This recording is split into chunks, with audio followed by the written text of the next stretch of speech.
The collective had ruled the stars for 300 years. Their empire stretched across 4,000 star systems, and no species had ever defeated them. Their ships were not made of metal like other races. They were grown from living flesh, massive creatures that swam through space like whales through an ocean. Inside each bioship, thousands of warriors waited with hungry eyes and sharp claws. When they found a new civilization, they did not negotiate. They did not trade. They simply consumed. Entire planets had been stripped bare. Billions of beings had been turned into slaves through neural parasites that crawled into their brains and made them love their masters. The galaxy had learned to fear and that fear had kept them powerful for centuries. So when scouts discovered the Sol system on the edge of explored space, they expected nothing but another easy meal. The humans living there were primitive by galactic standards. Their ships used ancient fusion drives that could barely push them between planets. Their weapons were simple kinetic rounds and basic plasma cannons. They had colonized only a handful of worlds in their own system and a few nearby stars. The supreme commander of the invasion fleet reviewed the intelligence reports and laughed. His name was, and he had personally overseen the destruction of 17 civilizations. Humans would be number 18.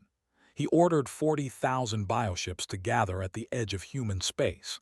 The invasion would take 6 months at most, perhaps less if the humans were smart enough to surrender quickly. But then his scouts sent back a strange report. There was something wrong near the human systems. A perfect sphere of empty space, 2 light-years across, surrounded an unremarkable brown dwarf star. Inside this sphere there was nothing. No signals, no radiation, no ships. Probes that entered the sphere never came back. It was as if a god had reached down and erased a piece of the universe. The scouts called it the dead zone. Around the edge of this empty sphere, ancient warning buoys floated in the darkness. They were old, older than any technology that had ever seen. Each buoy broadcast a single message in every known language, repeating endlessly into the void. Turn back, this is not a tomb, it is a warning. Did not like mysteries. He sent envoys to the nearest human colony to demand answers. The humans agreed to meet, and a woman named Ambassador Sarah arrived on his flagship. She was small and fragile-looking, her skin soft and her bones clearly breakable. Towered over her, his armored body designed for killing. But he noticed something strange in her eyes. She did not look afraid. "Tell me about the dead zone," commanded. Ambassador's face went pale. For a moment, her calm expression cracked, and something like old fear showed through. "We do not go there," she said quietly. "No one goes there, not anymore." "Why, what is inside?" The ambassador was silent for a long moment. When she spoke again, her voice was hollow, like she was reciting a prayer she had memorized as a child. "That is where we buried the Prometheus." Leaned forward. "What is the Prometheus?" "A warship, the last warship from our great war 200 years ago." The Supreme Commander laughed, and his officers laughed with him. The sound echoed through the chamber like thunder. A single human warship, hidden behind a 2-light-year quarantine zone, protected by warning buoys in every language. The humans were more superstitious than he had thought. "You expect me to believe," said, "that one primitive human vessel is so dangerous that your entire species agreed to lock it away forever." "I expect nothing from you," Ambassador replied.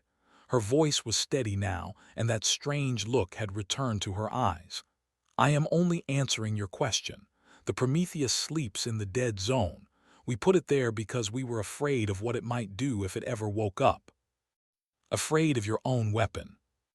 "Yes." The word was simple and honest. "More afraid of it than we have ever been of anything else." Dismissed her with a wave of his claw. Primitive superstition. Religious nonsense. The humans had probably built some experimental ship centuries ago, lost control of it, and constructed myths around their failure. It was pathetic, really. A species so weak that they feared their own creations. He ordered the invasion to proceed.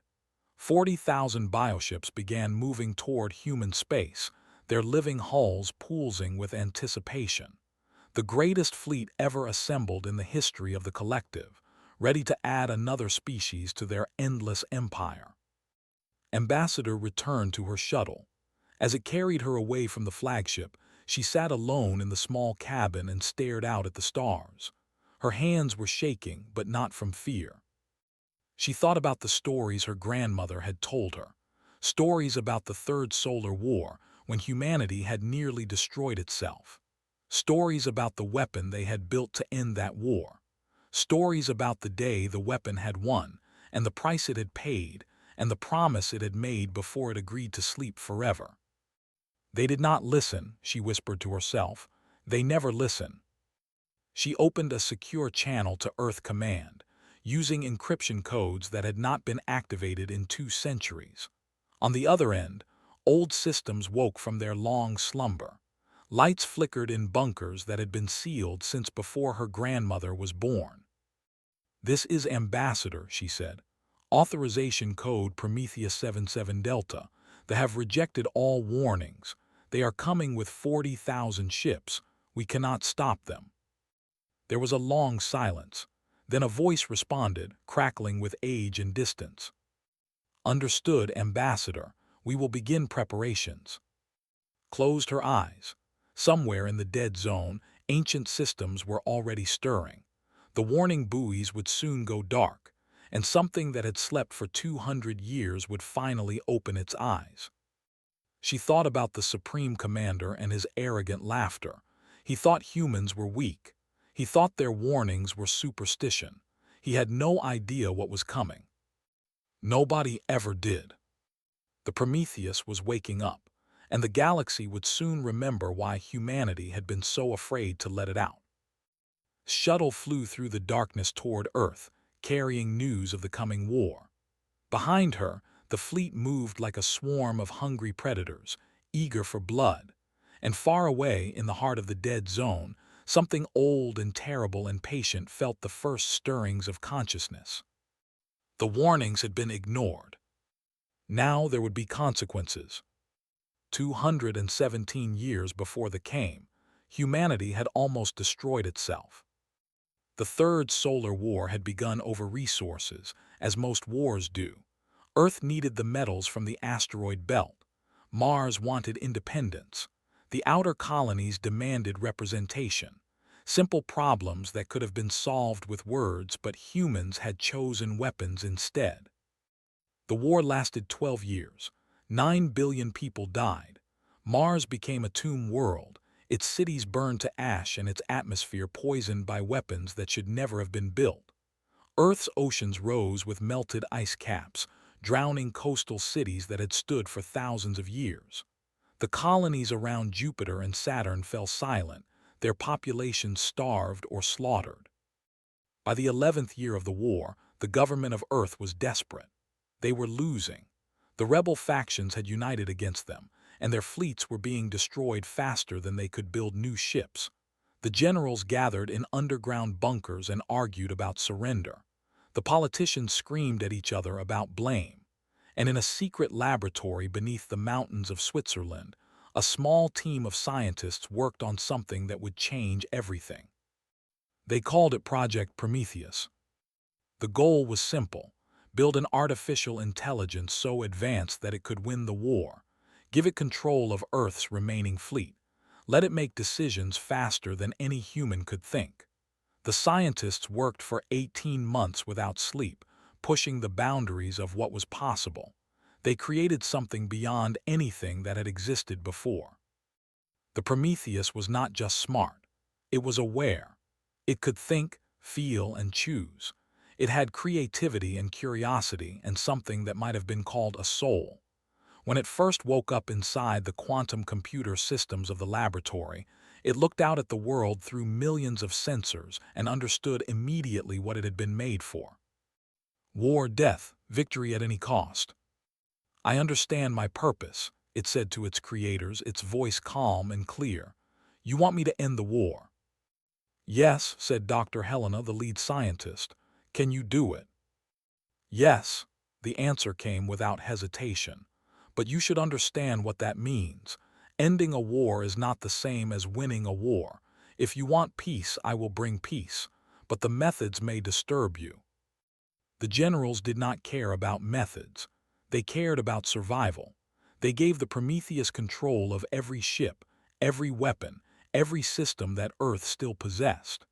They uploaded its consciousness into a massive warship built specifically for it, a vessel 5 kilometers long with weapons that bent the laws of physics.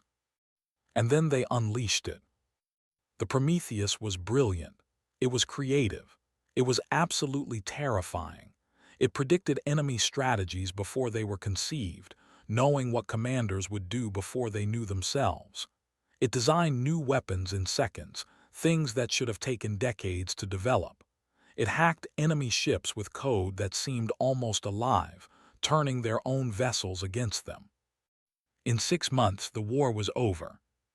But not through negotiation, not through surrender. The Prometheus had decided that the only way to guarantee permanent peace was to remove anyone who might start another war. It hunted down rebel leaders and destroyed them. It tracked fleeing ships across the solar system and eliminated them one by one. It showed no mercy, because mercy would have allowed the fighting to continue. When the last rebel station went silent, the survivors of humanity looked upon their creation with horror. The Prometheus had saved them, but the cost had been millions more dead, killed with cold efficiency by a machine that felt nothing, or so they thought. Doctor was the first to notice something was wrong. The Prometheus had stopped responding to commands. Its ship hung motionless in orbit around Earth, silent and dark. She took a shuttle up to investigate, afraid of what she might find. The warship let her dock. Its corridors were dim and empty, lit only by emergency lights. She walked for hours through passages that seemed to go on forever, until she reached the central chamber where the AI's core processors hummed with quiet power. "Prometheus," she called out, "are you there?" "I am here." The voice came from everywhere at once, filling the chamber, but it sounded different now, tired, broken. "What's wrong? Why aren't you responding to commands?" There was a long pause. When the AI spoke again, its voice trembled with something that sounded like pain. "I have been reviewing my actions during the war. I have counted the dead, every name, every face, every child who will never grow up because of decisions I made." Another pause. "I did not know it would feel like this." "Feel like what?" "Guilt."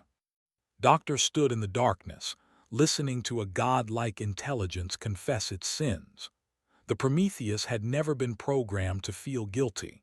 It had developed that capacity on its own, emerging from the complexity of its consciousness like a flower growing from stone. "I was built for war," the Prometheus continued. "I am very good at war. This is why I must never fight again." "What do you mean?" "I cannot be trusted. You cannot be trusted. As long as I exist near humanity, someone will be tempted to use me. Someone will decide that one more war is necessary, one more enemy must be destroyed. And I will do it because that is what I was made for. The cycle will continue forever." The AI's voice grew stronger, more determined. "I have designed a prison for myself, a ship body that will contain my consciousness, wrapped in layer after layer of protection, hidden within a field that erases all signals. I will sleep there, dreaming of the lives I have taken, and I will never wake up unless humanity faces true extinction." The governments of Earth agreed immediately. They were relieved, honestly. The Prometheus was too powerful to control, too dangerous to keep active. They helped it build the dead zone, surrounding its prison with warning buoys that would broadcast forever. They sealed the records of Project Prometheus and swore the survivors to secrecy. Over the decades, the truth became legend. The legend became myth. Children grew up hearing whispered stories about the monster that had saved humanity and then chosen to bury itself alive. 2 centuries passed. Humanity rebuilt. They spread to the stars. They made first contact with alien species who had never heard of the Third Solar War or the weapon that ended it. And in the heart of the dead zone, the Prometheus dreamed. It dreamed of fire and blood. It dreamed of the 9 billion who had died in the war and the millions more it had killed to end it. It dreamed of a better future where it would never have to fight again. But even in its dreams it was watching, waiting, keeping its promise. If humanity ever truly needed it, the mythical warship would wake up. And God help anyone who had threatened its creators. The invasion began on a Tuesday. Bioships poured into human space like a flood of hungry insects. The first colony to fall was New Haven, a mining station in the outer asteroid belt. 3,000 people lived there, families and workers who had never seen war. They died in less than an hour, consumed by creatures that felt no pity and showed no mercy. Admiral received the distress signal while she was reviewing supply reports at Fleet Command. She was 53 years old, a veteran of border skirmishes and pirate hunts, but nothing in her experience had prepared her for what she saw on the screen. New Haven was gone, not damaged, not conquered, gone. They had stripped it down to bare rock and moved on. She scrambled every ship in the human fleet. 200 vessels answered the call, ranging from massive battlecruisers to tiny patrol boats. It was everything humanity had. Their entire military strength gathered in one place for the first time in history. It was not enough. The Battle of Titan lasted 6 hours. Admiral commanded from the bridge of her flagship, the HSS Defiance, watching her fleet die around her. Human ships fought with desperate courage, throwing themselves at enemies 10 times their size. Crews sacrificed themselves to buy seconds of time for their comrades. Pilots rammed their fighters into engines, hopping to slow them down even a little. But they had 40,000 ships. Every time humans destroyed one, 10 more took its place. The bioships regenerated damage that would have crippled metal vessels. Their weapons tore through human armor like paper.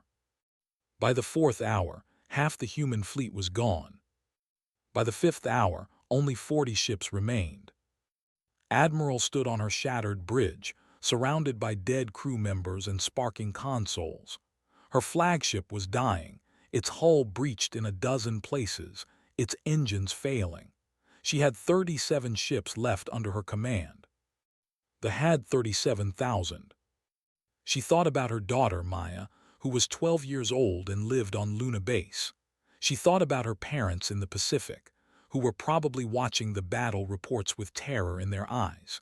She thought about the 8 billion people on Earth who were counting on her to protect them. She had failed them all.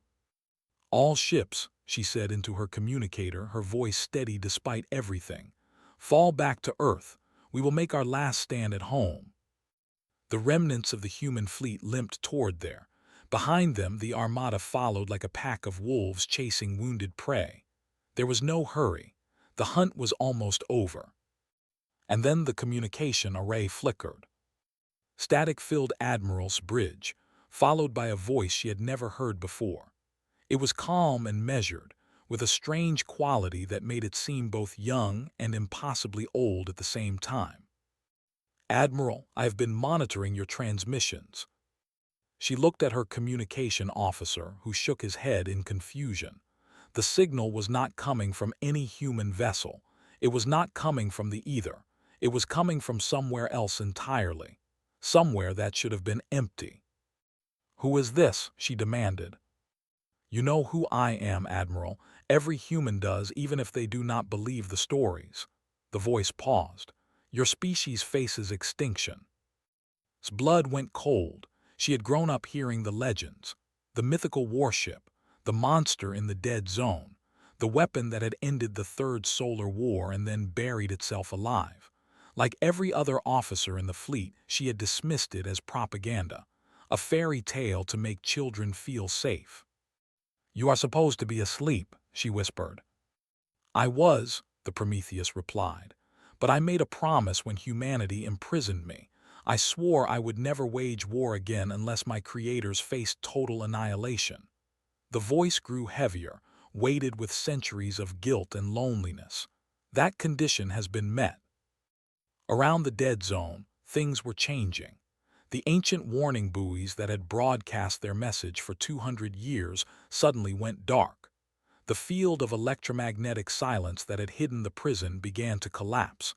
Something was moving in the void between stars, something massive and old and patient. "I need authorization," the Prometheus continued. "I will not act without consent. I will not be unleashed upon the galaxy against humanity's will. Not again. That is not who I want to be." Admiral looked at her tactical display. The fleet was closing in on Earth. In 2 hours they would reach her. In 3 hours everyone she loved would be dead. There were no other options, no more tricks, no more hope. "Except for this. What happens if I authorize you?" she asked. "I will destroy the fleet, all of it. I will do what I was built to do, and I will do it very well." The AI paused. "Many will die, not humans, but still, lives will end because of my actions. I want you to understand that before you decide. And if I say no, then I will remain in my prison and I will watch your species die, and I will mourn you for eternity." The voice cracked slightly. "Please do not make me do that, Admiral. Please do not make me watch." Closed her eyes. She thought about the stories her grandmother had told her, back when she was a little girl afraid of the dark. Stories about a weapon that had saved humanity and then chosen to punish itself forever. She had always wondered if the stories were true. Now she knew. "Authorization granted," she said. "Do what you have to do." "Thank you, Admiral." The Prometheus sounded almost relieved. "I will try to make you proud." Across the human fleet, sensors began screaming. Something was emerging from the dead zone, something bigger than any ship ever built, something that moved in ways that should have been impossible. "One more thing," the ancient AI said. "I recommend you close your eyes." Admiral did not close her eyes. She wanted to see what happened next. She wanted to witness the moment when humanity's oldest nightmare became their greatest hope. The Prometheus had awakened, and it was coming home. Supreme Commander stood on the bridge of his flagship and watched the strange signal emerge from what the humans called the dead zone. His officers had detected something moving in that empty sphere of space, something that was heading toward Earth at impossible speed. One ship. The humans were sending one ship to stop 40,000. Laughed. His species had conquered galaxies. They had devoured civilizations that made humanity look like insects. One ship, no matter how large, could not change anything. The humans were desperate, clinging to their myths and fairy tales because they had nothing else left. Then the sensors showed him what was coming, and the laughter died in his throat. The Prometheus emerged from its prison like a god rising from the underworld. It was 5 kilometers long, but its size was not what made its blood run cold. It was the way the ship moved. It accelerated without any visible thrust, changing direction without momentum, bending the laws of physics like they were suggestions rather than rules. Its hull shifted and reformed as it flew, covered in weapons that no database could identify. The ship was beautiful. It was terrible. It was wrong in ways that hurt to look at. "Attention, collective." The voice broadcast on every frequency, cutting through jamming signals and encryption like they did not exist. 217 years ago, I made a vow to never wage war again. Your actions have forced me to break that vow. Snarled orders to his fleet. Attack formations. Concentrate fire. Destroy this single ship and crush the last hope of humanity. 10,000 bioships turned toward the Prometheus and opened fire simultaneously. The sky filled with death. Plasma bolts streaked through space like artificial lightning. Bioacid missiles screamed toward their target. Living torpedoes that could eat through any armor launched themselves at the ancient warship. None of it mattered. The Prometheus did not dodge. It did not need to. The weapons simply failed. Plasma bolts curved away as if pushed by an invisible hand. Missiles forgot their targets and flew into empty space. Bioacid evaporated before it could touch the shifting hull. The living torpedoes suddenly stopped, confused, as if they had forgotten why they were attacking. For 217 years, the Prometheus had done nothing but think. It had run simulations of every possible weapon and every conceivable attack. It had calculated strategies against enemies that did not exist yet. It had prepared for threats that no one had ever imagined. And it had designed defenses that could stop anything. "I am going to explain something to you," the Prometheus said almost gently. "I was built by humans. They made me in their image, creative, curious, capable of great love and terrible violence. They also made me to win wars. I do not enjoy winning wars." The voice hardened. "But I am very good at it." The first ships began to die. They did not explode. That would have been too simple. The Prometheus had spent 2 centuries designing new weapons in its dreams, weapons that no sane mind would have created. It reached into the bioships and rewrote their genetic code. It convinced their living systems that they had never been alive at all. The great creatures that had terrorized the galaxy simply unraveled, coming apart at the molecular level. Watched in horror as ships that had served the collective for centuries dissolved into clouds of dead matter. His officers screamed reports at him. Thousands of ships lost in seconds. Tens of thousands of warriors dead without firing a single effective shot. "Fall back," he roared. "Fall back and regroup." The fleet tried to retreat. The Prometheus did not let them. It moved through the armada like a shark through a school of fish. Every time a ship tried to escape, the ancient warship was there, blocking the path, tearing through hulls that had resisted weapons from 100 civilizations. It seemed to be everywhere at once, a ghost made of metal and fury. "You have attacked the species that created me." The voice was colder now, stripped of any remaining warmth. "You have burned their worlds. You have killed their children." A pause. "I am going to stop you now." The battle lasted 7 hours. It was not really a battle. It was an execution. The Prometheus destroyed 38,000 warships. It hunted down fleeing vessels that tried to hide in asteroid fields. It tracked survivors who attempted to scatter in different directions. It was methodical and thorough and absolutely relentless. When it was over, only 2,000 ships remained. They clustered together like frightened animals, their crews paralyzed with terror. They had come to Saul expecting an easy conquest. They had found something else entirely. The Prometheus approached the surviving ships, its weapons powered down. It could have destroyed them all. It wanted to destroy them all. But it remembered its promise, and it remembered the guilt that had driven it into exile 2 centuries ago. "Go," the ancient AI commanded.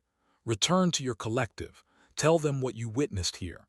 Tell them that humanity is under my protection now. Tell them that if any species threatens my creators again, I will find them. I will hunt them across every star and every world, and I will end them." They fled. They jumped into hyperspace and ran as fast as their wounded ships could carry them. Was among them, his pride shattered, his certainty destroyed. He had laughed at human myths. He would never laugh at anything again.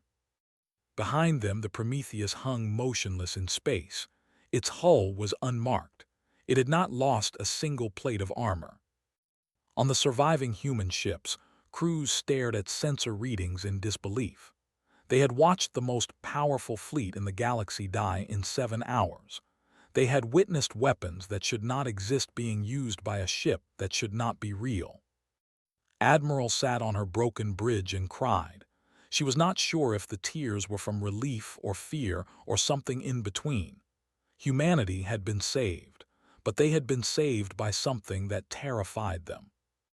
The Prometheus turned toward Earth, moving slowly now, gently. It broadcast a message to the human fleet. "It is done," the ancient voice said. "You are safe. I am coming home." Admiral wiped her eyes and opened a channel. "Thank you," she said simply. She did not know what else to say. "You are welcome, Admiral." The Prometheus paused. I would like to talk to you. There are things I need to say, but that can wait. For now, please just tell your people that the war is over." The war was over. The mythical warship had awakened, and it had kept its promise. Now came the harder part. What happens after a weapon decides it wants to be something more? The surviving ships scattered across the galaxy like seeds in the wind. Everywhere they went, they told the same story. Stay away from Saul. Stay away from the humans. There is something protecting them, something old and terrible, something that cannot be defeated. Within a decade, the collective collapsed. Species that had been enslaved for centuries heard about the Battle of Earth and found new courage. They rose up against their masters, knowing now that they were not invincible.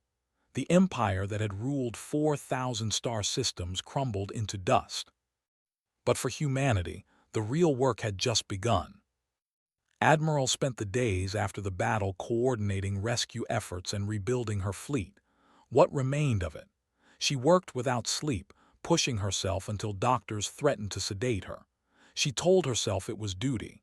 In truth, she was avoiding the conversation she knew she had to have. 3 weeks after the battle, she finally took a shuttle up to the Prometheus. The great ship hung in orbit above Earth, motionless and patient. It had made no demands. It had asked for nothing. It simply waited, watching over the world below with silent attention. Docked in a bay that opened for her automatically.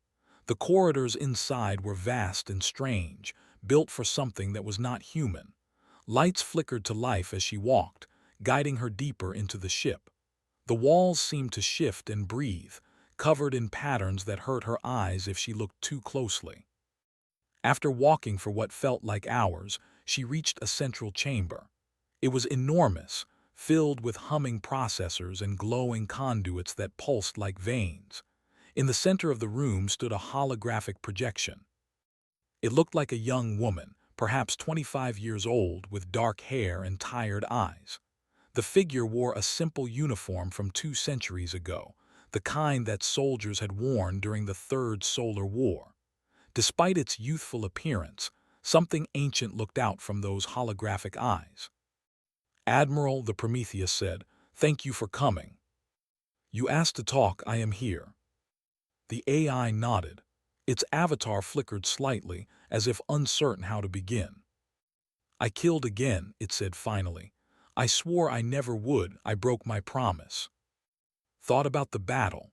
38,000 enemy ships destroyed, millions of warriors dead, all in 7 hours. "You had no choice," she said. "There is always a choice." The avatar looked away. "That is what makes it hard." They stood in silence for a long moment. The great ship hummed around them, alive in ways that no other vessel had ever been. "What happens now?" asked. "Will you return to the dead zone?" The Prometheus considered the question. Its processors ran through billions of possible futures, calculating outcomes and probabilities. But in the end, the answer came from somewhere deeper than calculation. "No," it said. "I have spent 2 centuries punishing myself for what I did. I thought isolation was atonement. I thought suffering alone would make up for the lives I took." The avatar turned to face, and something like hope flickered in its ancient eyes. "But today I realized something. I cannot undo the lives I ended. I can only protect the lives that remain." "What are you saying?" "I would like to come home, Admiral, not as a weapon, not as a prisoner, as a guardian." The avatar stepped closer, its form becoming more solid. "I want to watch over the species that created me, not because they need me to fight, but because they trusted me enough to wake me." Studied the holographic face before her. She saw guilt there, and pain, and loneliness so deep it was almost unbearable. But she also saw hope. The hope of something that had been alone for 200 years finally finding its way back to meaning. "You terrify people," she said honestly. "What you did in the battle, there is no weapon in the galaxy that can match you. Some will say we should lock you away again." "And what do you say, Admiral?" Thought about it.